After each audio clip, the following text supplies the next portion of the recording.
muna da lafiya. Ya kuke ya aiki, ya haƙuri da mu, ya haƙuri da jama'a, ya haƙuri da maza kuma. Muna nan muna. Ku danna subscribe kana kuma ku danna ƙararrawar sanarwa, mun gode. Muna nan muna kai ko? Wallahi mata. Ku bude idon ku da kyau. Ku bude idon ku da kyau, ku san me kuke yi. Ba abin da yake namiji a rayuwa. Namiji abin so ne. Kowace mace tana son namiji. Ƙarya ne ta ce ba ta son namiji. Saboda wannan kayan su daɗi ne da ita. Tsoron ka yana da sexy ɗinka, za ka dinga jin daɗi kana jin daɗi. Haba, oh my god. Wallahi, kun san me yake ban dariya ne? Wallahi, yanda kake sexy namiji. Ina son ga yanda tsoron ka zama da ina sexy. Kana jin za ka ji kanka ka koma wani duniya sauye kafin mace.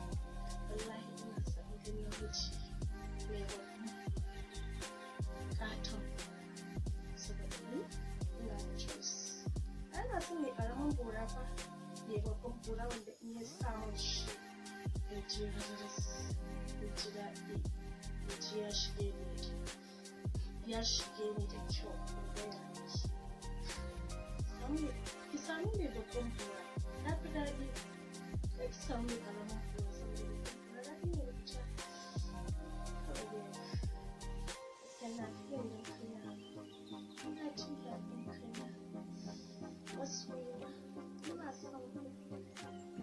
son ku sosai fiye da yadda ba ku tunani. Don Allah ku bani so yadda nake so.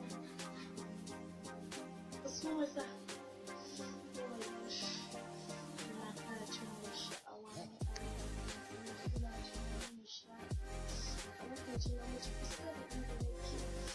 Mishi abin da yake so su sami wannan babban sannan da ya yi abin da zai kwanta ne.